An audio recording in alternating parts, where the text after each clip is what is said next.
Hidupku menggenapi firman-Mu,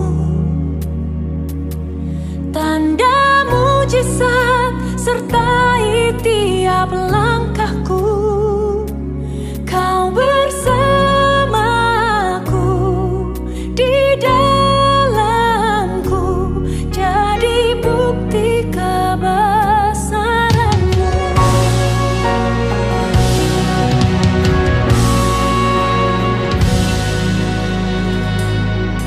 Tuhan, Kau sempurna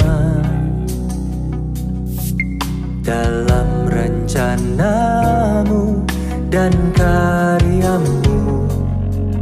Ku serahkan hidupku, murnikan dengan Roh-Mu.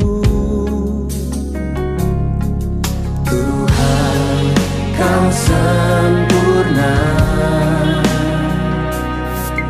dalam rencana-Mu dan karya-Mu. Ku serahkan hidupku, murnikan dengan Roh-Mu. Hidupku menggenapi firman-Mu, tanda mujizat sertai tiap langkahku. Kau bersamaku, di dalamku, jadi bukti kebesaran-Mu.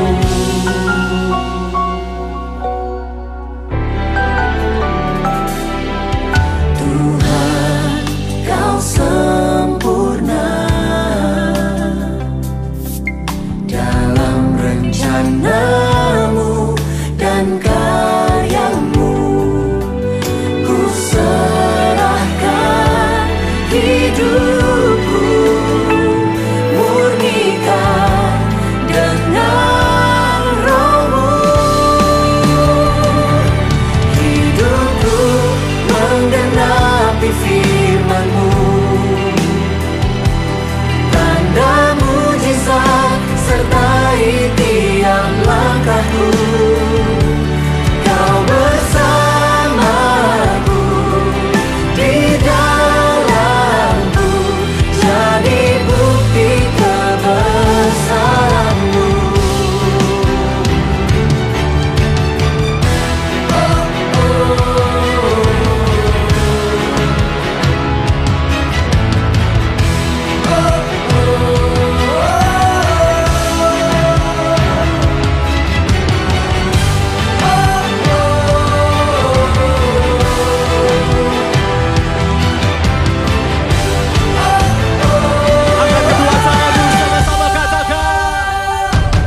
Hidupku menggenapi firman-Mu,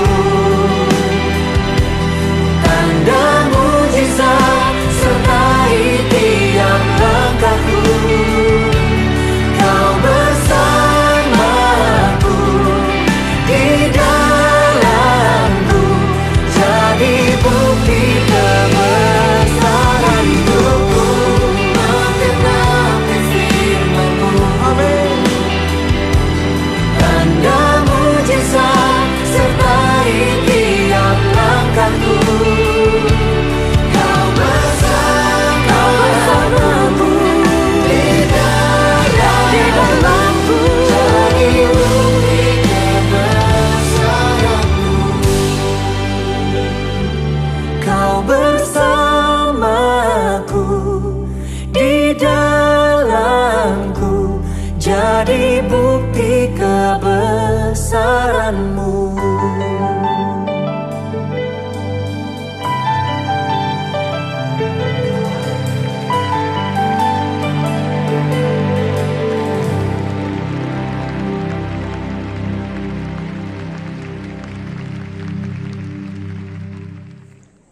Shalom, selamat pagi kekasih-kekasih Tuhan, keluarga Allah yang diberkati Tuhan, yang dijagai Tuhan dan dilindungi oleh Tuhan. pagi hari ini kita bisa kembali bertemu dalam ibadah online, dan saya percaya Tuhan menghargai setiap komitmen kita untuk ada tetap di dalam persekutuan. Walaupun situasi keadaan tidak semudah untuk apa yang bisa kita kerjakan, tapi komitmen kita itu diperhitungkan oleh Tuhan. Nah, itu sebabnya pagi hari ini kita berjumpa bersama-sama. Mari saudara dikasihi Tuhan, sebelumnya saya ajak kita semua berdoa untuk kita menyiapkan hati kita untuk sungguh-sungguh menerima kebenaran firman Tuhan, sehingga benih firman Tuhan tidak jatuh di tanah yang salah, tapi benih firman Tuhan jatuh di tanah hati yang siap. Mari kita berdoa.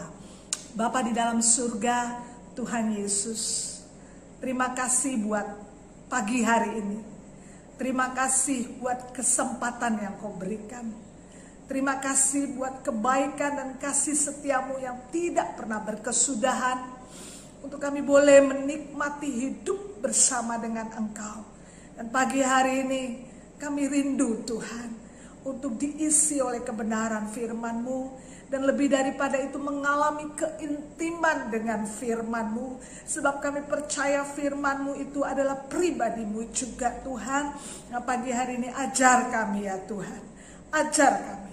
Kami mau datang dengan segala kekosongan kami. Kami mau datang dengan seluruh kehampaan dan kerendahan kami, supaya Engkau mengisinya dengan hidup-Mu Tuhan. Pagi ini hamba-Mu yang akan menyampaikan kebenaran, membagikan firman-Mu. Tuhan, urapan-Mu yang menolongku. Demikian kekasih-kekasih yang di rumah, satukan kami dalam sebuah arahan yang kuat, sehingga pagi ini kami melihat sungguh-sungguh suara kebenaran yang memerdekakan kami, menguatkan kami, bahkan lebih daripada itu memakai kami untuk menjadi pelaku-pelaku firman. Makasih Tuhan, kami siapkan tanah hati kami buat benih firman-Mu. Demi nama Yesus kami berdoa. Amin. Puji Tuhan, kekasih-kekasih Tuhan, karena memang situasi kita perlu menghargai kebijakan pemerintah yang masih memberlakukan PPKM, maka kita masih menjalankan ibadah secara online. Ya, setahun lebih sudah pandemi berjalan, bahkan hampir 2 tahun ya, mendekati hampir 2 tahun pandemi COVID ini berjalan. Dan terus kita lihat situasi semakin lebih lebih kuat lagi ya, efek daripada pandemi ini semakin lebih kuat. Bahkan di masa-masa PPKM ini, bukan hari-hari ini, kita melihat bahwa banyak orang mulai menjerit kesusahan, mulai menjerit ya, krisis terjadi, bukan sekedar hanya krisis kesehatan, tetapi efek dari semua ini hampir segala sektor kehidupan kita dipengaruhi. Nah, terlebih lagi yang kita perlu pikirkan, bagaimana dengan sektor kerohanianmu, bagaimana dengan imanmu dan imanku. Pagi ini itu sebabnya firman datang kepada kita untuk memberikan arahan ilahi, memberikan kekuatan bagi kita. Saya percaya bahwa segala sesuatu Tuhan izinkan terjadi, tidak ada yang kebetulan, dan termasuk pandemi yang dialami oleh seluruh dunia ini, bukan hanya di Indonesia, bukan hanya di kota saudara atau di kota saya, tetapi ingat, semua mengalami kesusahan yang sama ya. Jadi kita tidak bisa berkata bahwa akulah yang paling menderita, aku yang paling susah. Nah, kita sama-sama mengalami kesusahan ini. Kita mengalami badai yang sama di seluruh muka bumi ini. Nah, itu sebabnya hal yang terpenting bagi kita orang-orang percaya di dalam Tuhan adalah bagaimana kita melihat semua ini terjadi, bagaimana kita bisa memahaminya, dan terlebih lagi sikap apa yang harus kita ambil sesuai dengan tuntunan Tuhan, pimpinan Tuhan untuk menghadapi keadaan-keadaan, kenyataan-kenyataan hidup. Sebab kita nggak bisa lari dari kenyataan, tetapi Tuhan mau oleh kekuatan dan kasih karunia-Nya kita bisa menghadapi kenyataan ini dengan benar, bahkan mengatasinya juga dengan benar. Saudara yang dikasihi Tuhan, jelas pasti bahwa pandemi ini berbicara kuat menjadi sebuah pemurnian bagi kita orang percaya. Bicara kuat sebagai penyaringan iman bagi kita semua. Bahkan kalau kita lihat ya, dunia ini sedang dikuasai oleh sebuah kekuatan, bukan sedang. Firman Tuhan memang berkata bahwa dunia telah dikuasai oleh si jahat, hingga sistem dunia ini mulai dikamirkan oleh kejahatan, oleh penguasa, oleh si jahat itu, sehingga kita melihat ada efek-efek yang terjadi ya di sekeliling kita. Kejahatan bertambah-tambah, manusia mengalami penurunan kualitas, bahkan keadaan alam kita melihat krisis alam terjadi. Tapi semua Tuhan izinkan. Semua Tuhan izinkan. Nah, bagaimana kehidupan saudara dan saya yang ada di dalam kedaulatan Tuhan? Nah, Tuhan mau bahwa hidup kita ini tidak diperintah oleh sistem dunia ini. Tuhan mau supaya hidup kita diperintah oleh sistem kekekalan, oleh sistem kerajaannya. Nah, supaya apa? Supaya kita mampu mengatasi sistem pemerintahan dunia ini. Karena hanya dengan cara itulah, kekasih-kekasih Tuhan, kita bisa mengatasi dunia. Kita bisa mengalahkan dunia dan kita bisa berkemenangan di dalamnya. Hanya dengan cara hidup di dalam sistem kerajaan Allah, sistem kekekalan, sehingga kita tidak hanyut oleh dunia ini, kita tidak musnah, tidak dimakan, tidak dipengaruhi, bahkan dibinasakan bersama dengan dunia ini. Nah, bagaimana caranya supaya kita bisa hidup di dalam sistem dunia ini? Tidak ada cara lain, kekasih Tuhan. Iman saudara dan iman saya lah yang menghidupi sistem kekekalan itu. Bagaimana sistem surga bisa bekerja di muka bumi ini? Ya, dengan iman di dalam hidup saudara dan saya. Oleh imanlah kita menyatakan sistem kerajaan Allah itu di muka bumi ini. Oleh iman percaya kita. Nah, itu sebabnya iman yang seperti apa? Ya, jelas iman di dalam Kristuslah yang bisa mengalahkan dunia. Mari saya ajak kekasih Tuhan untuk kita terlebih dahulu membaca ayat firman Tuhan di dalam 1 Yohanes pasal 5. Ayat yang pertama sampai ayat yang ke-6. Sampai ayat yang ke-5 saja ya. Yuk kita baca, judulnya Iman Mengalahkan Dunia. Dan ini akan menjadi tema firman Tuhan pagi hari ini, yaitu iman yang mengalahkan dunia. Setiap orang yang percaya kepada Yesus adalah Kristus, maka dia lahir dari Allah. Dan setiap orang yang mengasihi Dia, yang melahirkan dan mengasihi juga Dia yang lahir daripadanya. Ini tandanya bahwa kita mengasihi anak-anak Allah, yaitu apabila kita mengasihi Allah serta melakukan perintah-perintahnya. Ayat yang ketiga, sebab inilah kasih kepada Allah, yaitu bahwa kita menuruti perintah-perintahnya. Perintah-perintahnya itu tidak berat. Ayat 4, sebab semua yang lahir dari Allah sebab semua yang lahir dari Allah mengalahkan dunia. Dan inilah kemenangan yang mengalahkan dunia. Mari sama-sama katakan dengan suaramu, iman kita. Kita perlu memiliki iman dalam sebuah level, bukan sekedar iman menjadi orang percaya, bukan sekedar iman menjadi orang Kristen, tetapi kita harus mencapai level iman yang benar-benar iman yang mengalahkan dunia. Ini yang 1 Yohanes 5 katakan, bahwa kita harus memiliki iman yang mengalahkan dunia. Karena demikianlah sesungguhnya orang-orang yang percaya kepada anak Allah, yaitu Yesus Kristus, merekalah yang berhak, mereka lah yang mempunyai kuasa untuk mengalahkan dunia. Sebab apa? Sebab mereka memiliki iman kepada anak Allah, kepada Yesus Kristus. Saya melihat kekristenan mulai kendor. Kita mulai melihat iman itu sesuatu yang biasa-biasa. Tahukah saudara bahwa iman itu adalah imun kita yang terkuat, imun kita yang luar biasa, imun ilahi, imun yang datang dari surga. Firman Tuhan katakan iman itu adalah perisai bagi kita. Nah, pagi hari ini bukan lagi cuma hanya perisai, tetapi itu menjadi sebuah kuasa, menjadi sebuah kekuatan yang dapat mengalahkan dunia. Apa yang sedang terjadi di dunia ini? Apa yang menjadi sebuah kenyataan yang kita hadapi di dunia hari ini? Pakai imanmu. Jangan sampai semua yang terjadi di dunia ini, apa yang sedang kita hadapi, mengalahkan kita. Harusnya iman yang di dalam kita lah yang mengatasi dunia ini, mengatasi kenyataan yang kita alami, bukan sebaliknya. Itu sebabnya orang percaya harus mencapai level di mana iman kita mengalahkan dunia. Bukan sekedar iman menjadi orang Kristen. Oh ya, saya orang beriman karena saya sudah menjadi Kristen, saya sudah menjadi milik Kristus. Nggak salah, ya, nggak salah. Tetapi tidak hanya bisa berhenti sampai di situ. Sebab iman itu adalah proses pertumbuhan sampai kita meninggalkan dunia ini. Selama kita ada di muka bumi ini, iman itulah yang menghidupi kita. Itu sebabnya iman itu adalah sebuah proses pertumbuhan, progres, ya, harus terus bergerak.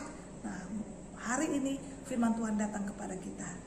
Capai, hidupilah iman, di mana iman yang di dalammu, iman yang di dalam kita itu adalah iman yang memampukan kita untuk mengalahkan dunia. Kalau ini tidak terjadi, percayalah saudara, situasi keadaan hari-hari ini akan mempermainkan saudara dan saya. Situasi keadaan hari-hari ini akan membuat saudara stres, akan membuat saudara tertekan, akan membuat saudara cemas, akan membuat saudara khawatir. Dan yang lebih berbahaya lagi, ada kemungkinan akan membuat manusia, orang percaya, orang Kristen meninggalkan Tuhan. Pagi hari ini kita yang mendengarkan firman Tuhan, biar kita mendapat kasih karunia dari Tuhan untuk menghidupi iman yang mengalahkan dunia. Saya tinggalkan dan saya membagikan buat saudara 3 karakteristik atau ciri-ciri dari iman yang mengalahkan dunia. Yang pertama, jelas sekali, karakteristik yang pertama, ciri iman yang mengalahkan dunia yang pertama adalah iman yang bukan hanya omong doang. Iman yang tidak omdo. Terlalu banyak orang Kristen yang pintar berbicara tentang firman Tuhan, yang pintar mengajar tentang Allah, yang tahu banyak pengetahuan tentang Tuhan, banyak mengerti, banyak tahu tentang Alkitab, rajin membaca firman Tuhan, tetapi hanya untuk mengisi pengetahuannya, bahkan pintar berkhotbah. Hari-hari ini saudara dikasihi Tuhan, kita tahu, kita sendiri lihat bagaimana, setiap hari saudara, saya kalau tidak mematikan notif HP saya gitu ya, itu sharing firman itu penuh ya, broadcast. Saya termasuk salah satu orang yang tidak melakukan hal itu secara konsisten, yaitu membagikan renungan setiap hari terus buat orang-orang, enggak. Tapi saya terus meminta kepada Tuhan orang-orang tertentu, ya, firman yang khusus kepada orang yang khusus, ya. Sehingga saya rindu, saya melakukannya itu karena memang ada sebuah tuntunan Tuhan, bukan karena hanya rutinitas, apalagi hanya cuma sekedar meneruskan, ya, membagi, terima dari A bagi ke B, C, D, ya, seperti itu. Nah, saya rindu bahwa iman kita itu bukan iman yang hanya sekedar tahu tentang Tuhan, iman yang sekedar pintar khotbah seperti saya gini loh, pintar khotbah saudara ya. Ya, karena kalau kita hamba Tuhan, tapi saya lihat bahwa hari-hari ini bukan sekedar hanya pendeta atau hamba Tuhan atau pelayan-pelayan firman yang pintar.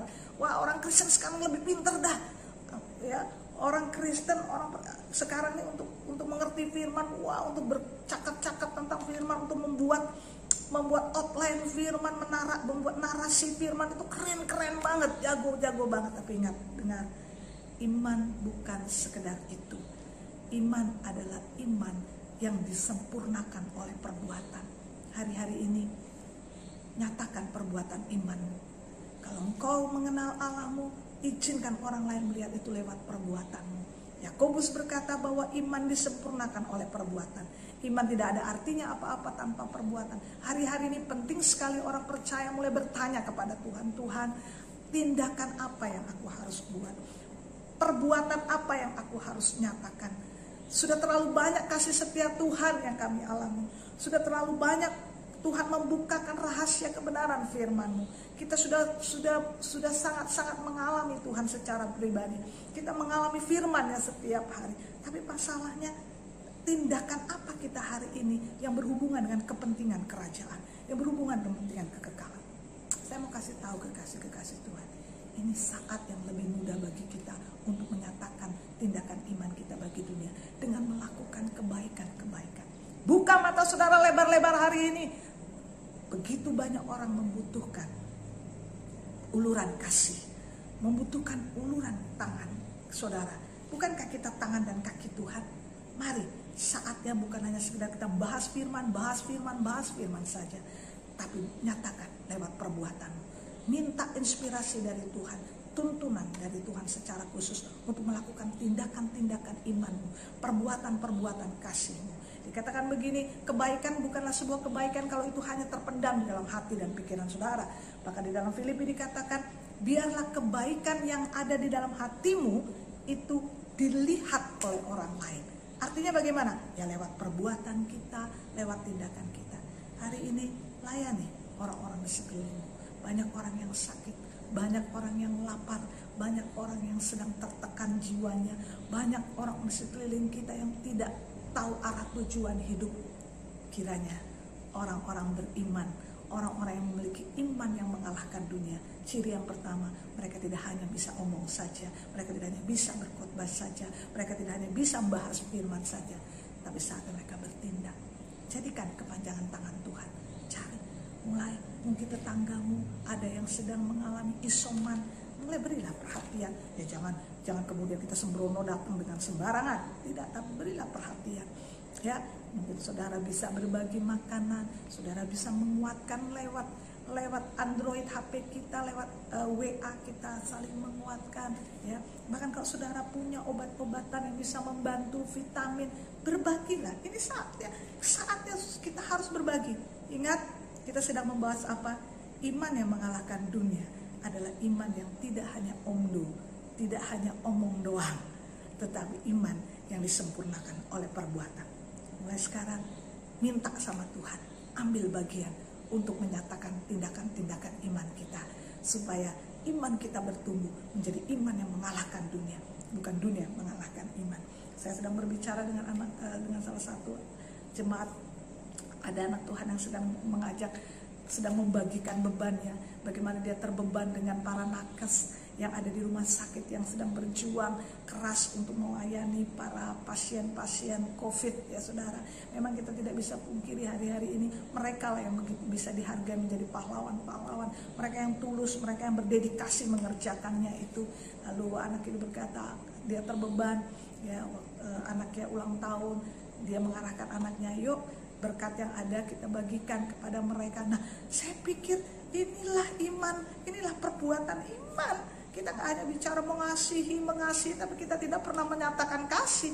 Nah, contoh-contoh seperti ini saya terlalu percaya Tuhan pakai kita semua, saudara semua, juga saya, untuk melakukan tindakan-tindakan iman.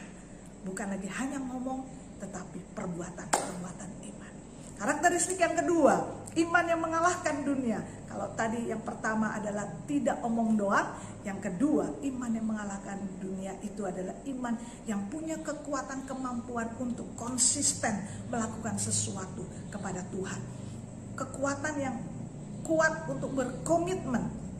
Sebab gini, saya percaya bahwa dengan pertumbuhan iman kita, maka kita akan menjadi orang-orang yang sangat berkomitmen dengan diri kita kepada Tuhan. Ya. Jadi ciri yang kedua, iman yang mengalahkan dunia itu sifatnya konsisten. Jadi kebaikan kita itu konsisten, perbuatan-perbuatan iman kita itu konsisten, stabilis, tidak gampang berubah, hujan panas berubah.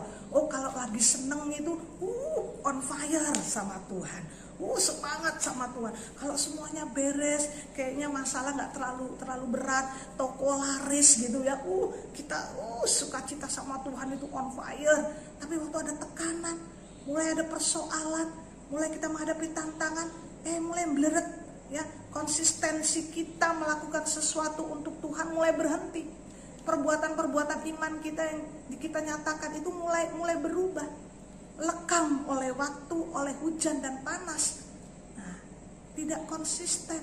Saudara dikasih Tuhan, kadangkala saya secara pribadi sebagai hamba Tuhan punya dilema melihat orang-orang Kristen hari-hari ini ya, karena Saya suka mengikuti perkembangan juga di medsos mengenai keadaan-keadaan dan juga dunia pelayanan ya. Banyak hamba Tuhan berkata, wah mereka gencar, mereka bilang wah ibadah online ya sudah, akhirnya banyak orang Kristen enggak ya, mereka ya sudah hanya begitu saja, tidak lagi komitmen konsisten untuk melayani, untuk memberikan persembahan, untuk terlibat di dalam segala persiapan. Sudah hilang seperti itu, saudara. Konsistensi orang beriman, iman yang mengalahkan dunia, akan menghasilkan konsistensi. Sebab apa? Dasar iman kita adalah begini: kita melakukan segala sesuatu seperti kita melakukannya buat Tuhan. Kita melakukan sesuatu, kita tidak melakukannya untuk manusia atau karena manusia. Waktu kita menolong, kita melakukannya untuk Tuhan. Waktu kita memberi, kita melakukannya bukan karena gereja, bukan karena pendeta, bukan karena manusia, tapi karena Tuhan. Nah, kalau ini yang menjadi dasar kita, wow, kita punya iman yang mengalahkan dunia. Hujan, panas, kita akan tetap konsistensi melakukan perbuatan-perbuatan iman kita. Tidak terganggu, ya. Jangan, wah lagi begini, ya sudah, akhirnya mau persekutuan susah, ya, ibadah susah, akhirnya bleret, ya, mulai tidak stabil. Tapi saya percaya orang-orang yang bertumbuh memiliki iman yang mengalahkan dunia justru teruji. Saat-saat ini kelihatan banget mereka tetap konsistensi, antusias mereka tetap ada, gairah mereka tetap ada, komitmen mereka tetap terbukti, mereka tidak labil tapi mereka tetap stabil. Inilah buah dari iman yang mengalahkan dunia. Nah, yang terakhir, ciri iman yang mengalahkan dunia, yang ketiga yang ingin saya bagikan adalah bertindak secara extraordinary. Ini secara pribadi Roh Kudus sedang ngajar sama saya banget gitu, saudara ya. Ada saat-saat tertentu bahwa orang-orang yang hidup di dalam pertumbuhan iman yang maksimal akan bertindak secara extraordinary. Ya, apa itu extraordinary? Adalah melakukan sesuatu yang nggak biasa-biasa, melakukan sesuatu yang tidak pada umumnya, yang tidak hanya semua buat A, kita juga ikut A. Enggak. Extraordinary ini adalah kondisi-kondisi ketika semua buat A, Tuhan suruh kita buat B dan kita bertindak, kita buat B gitu. Nah, yang seperti itu namanya extraordinary, luar biasa, di luar kebiasaan, di luar yang umum, di luar yang normal. Di situ kita punya kontak batin sama Tuhan, kita punya klik sama Tuhan. Sebuah authority yang Tuhan berikan untuk kita bertindak sesuatu, sekalipun kita berbeda, sekalipun kita melawan arus, sekalipun kita tidak sama dengan yang lain. Tapi kalau kita tahu itu sebuah tuntunan dari kekekalan, tuntunan Tuhan secara pribadi sama kita punya keberanian untuk bertindak secara extraordinary. Kalau kita buka di dalam Ibrani pasal 11 yang berjudul saksi-saksi iman, saudara coba saudara baca. Mereka adalah orang-orang extraordinary, ya. Mereka adalah orang-orang yang klik dengan Tuhan dan berani mengambil tindakan-tindakan yang berbeda dengan yang lain, tindakan-tindakan luar biasa, tindakan-tindakan yang enggak umum. Mereka berani melakukannya. Nah, saudara, saya percaya bahwa waktu iman kita bertumbuh, waktu kita siap untuk menjadi saksi iman, perlu sebuah keberanian tindakan extraordinary. Kita harus menjadi orang yang bisa melakukan tindakan yang tidak pada umumnya. Ya, saudara baca tokoh-tokoh itu dari Habel, Henokh, Nuh. Saudara lihat, sementara orang sedang asik-asik, Nuh buat bahtera di atas gunung. Itu kan aneh banget. Makanya orang berkata ini Nuh ini agak nggak waras. Nah, sometimes orang-orang yang siap bertindak extraordinary itu akan dinilai seperti itu oleh dunia. Tapi dasar kita itu adalah authority dari surga, authority dari kekekalan, ya. Termasuk salah satunya adalah, saudara, mungkin pengalaman saya cerita pengalaman ini, ya. kami ini kan masa PPKM ya, saudara, masa PPKM yang dimana kita tidak boleh keluar rumah, apalagi lintas kota, kalau memang benar-benar tidak ada kepentingan dan ada sebuah tugas yang tidak bisa ditunda. Dan kita patut menghargai pemerintah sebagai wakil Allah yang mengarahkan dan bertanggung jawab kepada warganya. Dan apalagi kita tahu bahwa nyata-nyatanya kita semua sedang mengalami ya yang namanya pandemi yang gak main-main, saudara, situasi ini. Tapi suatu ketika beberapa hari yang lalu ya, untuk beberapa orang-orang dekat pasti mengerti ya, kami berdua, saya dengan Pak Gem, kami pergi ke Cipatuja ya, Cipatuja dari Balapulang Cipatuja itu 7 jam sekali jalan, pulang pergi berarti 14 jam, saudara. Nah, dalam masa pandemi dan dalam masa dimana PPKM itu sedang diperketat ya. Secara manusia sebenarnya keinginan atau beban ini sudah Tuhan taruh di akhir tahun yang lalu lewat Pak Gem, mengingat seorang teman hamba Tuhan jauh di sana yang 14 tahun yang lalu pernah ada bersama-sama dengan kami. Nah, Tuhan sering ingat, kalau hal-hal begini sering ya, Tuhan sering ingatkan, kami punya rekan kerja, ikut merasakan, ikut memikirkan, kami mendoakan. Nah, sampai pada satu ketika minggu lalu itu sudah agak begini, yuk kita jalan. Saya bilang, wis, jangan mencobai Tuhan, ini PPKM, dah usah, kita di rumah saja, gitu ya. Dah kita di rumah saja. Dan kita juga berpikir gini, ingat perjalanan jauh, kita menengok rekan sekerja yang melayani di tempat yang tidak mudah. Pastilah kalau kita datang, haruslah kita jangan hanya cuma sekedar datang ya.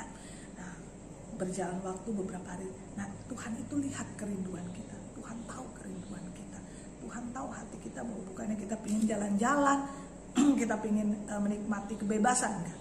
Sehingga pada satu titik itu Tuhan memberikan konfirmasi tepat, Tuhan pakai seorang anak Tuhan yang memang punya terbeban dan membutuhkan orang untuk menjadi saluran. Jadi dia perlu kurir untuk membawa untuk menyatakan kasih ya, dia lewat. Nah, saya Bapak Gembala kata, ini konfirmasi Tuhan. Sudah, kita nggak usah perlu pikir 2 kali, 3 kali, mendadak tuh, saudara.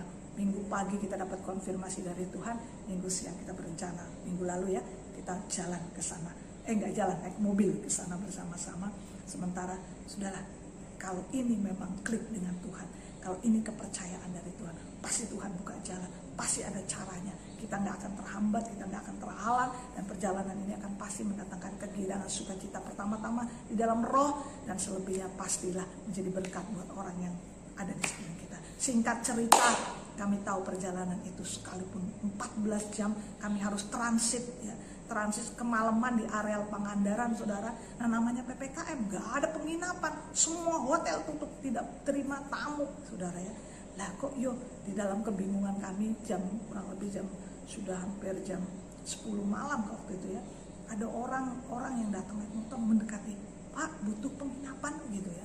Ini ada, tapi cuman homestay, bla bla. Saya bilang, sudah, kita nggak usah mikirin homestay kayak apa, situasi begini. Apalagi kalau kita mau siap menjadi mission, kita membawa misi ke daerah-daerah, ya kita harus siap sedia, nggak bisa harus siap keadaan-keadaan yang tidak enak. Ya, sehingga cerita hari ini kami tahu bahwa itu sebuah momentum. Nah, secara nalar kita melanggar aturan PPKM, betul? Kita sedang berbicara apa? Tindakan extraordinary. Nah, kalau kita tidak berani, kita nggak yakin, kita nggak menerima klik dari surga untuk sebuah tugas ini, kita kan banyak pertimbangan.